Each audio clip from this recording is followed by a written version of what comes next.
Olá, tudo bem? Você se acha o queridinho de Jesus? Esse é o tema que a gente vai estar trocando ideia hoje.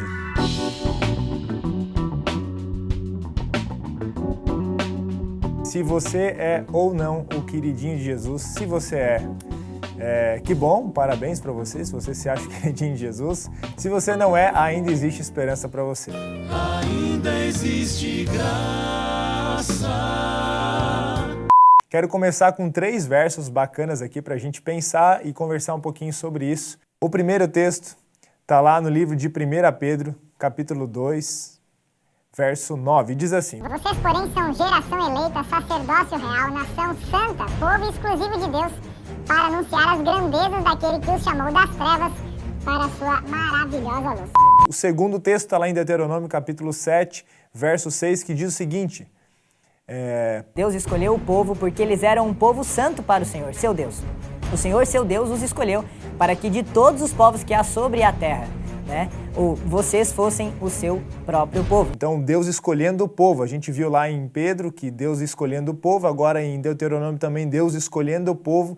E agora Ezequiel, capítulo 5, verso 5, traz a ideia de que Deus colocou Israel no meio das nações estrategicamente, pois o território de Israel ali conectava, se você olhar lá o texto certinho depois, você vai ver ali, eu estou só citando aqui o texto, ele conectava 3 continentes, a África, a Europa e a Ásia. Mas, gente, por que Deus escolheu Israel? Por que ele não escolheu os egípcios, que era um povo muito mais expressivo, a cultura muito mais rica e tal? Por que ele escolheu Israel, que era um povo pequeno, sem grande cultura, sem nenhum prestígio, nem tinha uma qualidade especial? Não sei.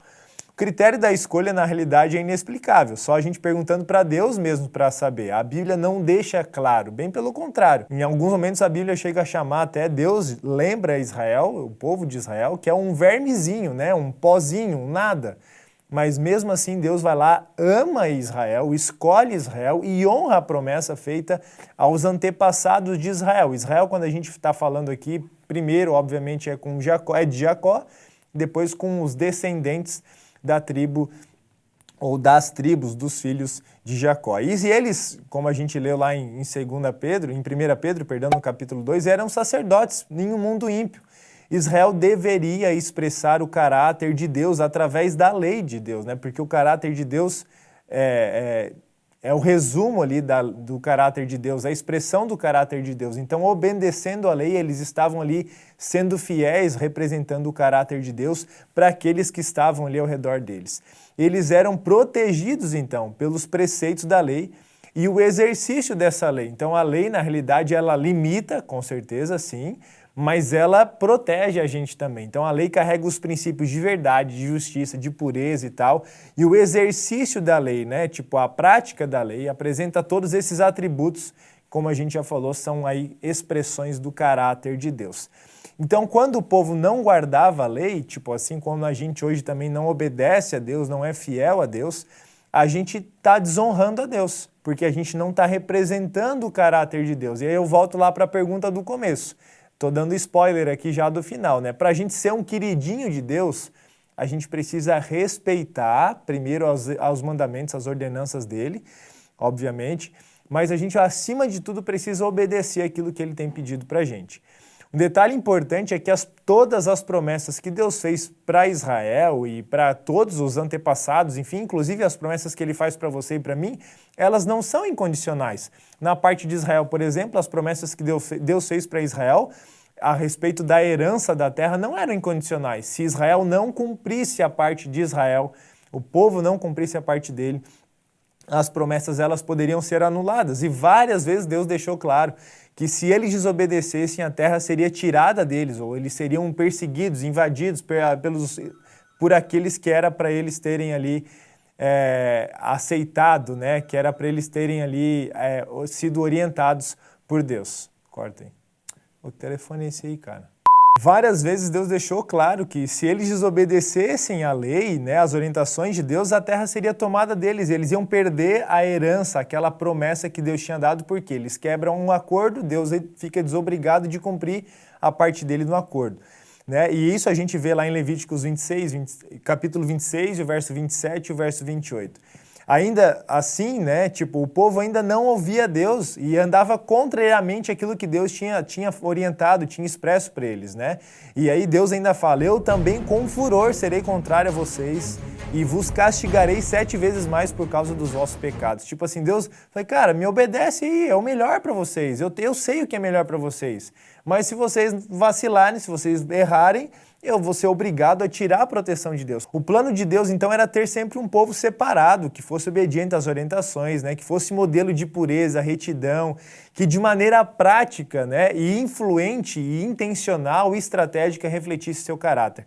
Mas, infelizmente, a grande maioria das vezes, o povo sempre fazia o que desagradava ao Deus verdadeiro, o próprio Criador deles, e ainda bem, né? Louvado seja Deus por isso, que assim como em vários momentos do passado, Deus sempre teve alguns poucos, né, que se mantiveram fiéis ao Criador, ao seu Deus, né? Sempre houveram flores no meio das ervas daninhas, né? Por mais que haja caos, a desgraça comendo solto, a mornidão espiritual no meio dos cristãos, né, que se dizem filhos de Deus, Deus sempre tem e terá uma galera que está disposta a seguir a vontade dele. E quem são eles, né? Aí a gente vai falar agora a resposta dos queridinhos de Jesus, de Deus. Quem são os queridinhos, né? E olha que legal o que diz Sofonias 3, capítulo 12 e 13. Mas deixarei no meio de ti um povo modesto, humilde, que confia em o nome do Senhor. Os remanescentes de Israel não cometerão iniquidade, nem proferirão mentira, e na sua boca não se achará língua enganosa, porque eles são apacentados, né? Eles são cuidados por Deus. Deitar-se-ão, tipo, vão viver tranquilo e não haverá quem os incomode. Qual que é a tua, né? Qual que é a moral da tua vida? Você continua, você prioriza, você valoriza mais a tua vontade do que a vontade de Deus. Você cria as próprias regras, as próprias leis, meu corpo, minhas regras, a minha vida, o meu jeito, a minha vida, a minha religião, a minha vida, o meu jeito de falar com Deus. Eu, infelizmente, preciso te dar uma notícia que talvez você não vai gostar. Esse não é o caminho de Deus para você. Se você quer contar com a bênção de Deus, as coisas precisam ser feitas do jeito de Deus e não da sua e da minha vontade. Se a gente quer contar com a bênção de Deus, a gente precisa fazer do jeito de Deus. Louvado seja Deus por isso, né? Ainda bem que Ele não deixa a gente sempre fazer do nosso jeito, mas Ele te convida, Ele me convida a obedecê-lo e a seguir as orientações que Ele já deu há tempo para a gente, e a gente só tem o privilégio e a oportunidade hoje de colocar isso em prática. A ideia então é que você e eu sejamos aí remanescentes, né? Representantes de Deus aqui na Terra. O remanescente, a ideia é aquele que sobrou, daqueles todos que eram orientados por Deus, sobrou um povo, um pouquinho de gente, um remanescente, um restinho, né? Que é fiel a Deus, custe aquilo que custar.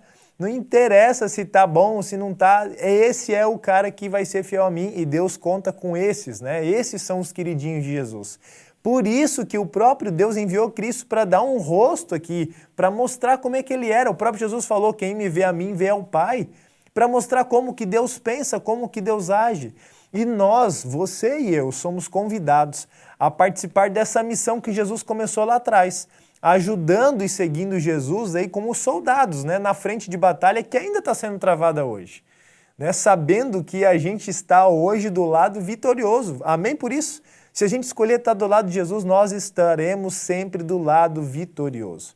Volto a perguntar aquela pergunta que eu fiz lá no começo. Você é um queridinho de Jesus? Tem você se preocupado mais em agradar a Deus, em fazer a vontade dele ou a tua vontade? Você tem pensado mais em seguir a tua agenda, o teu plano, o teu calendário, os teus sonhos ou seguir a vontade de Deus? Siga o Mestre, para que através de você e das suas atitudes, outros queiram saber mais sobre esse Deus maravilhoso que você serve e tenham vontade de segui-lo também. Esse é o recado de hoje. Que Deus te abençoe e siga firme aí para ser um queridinho de Jesus. Um abraço, valeu e até mais.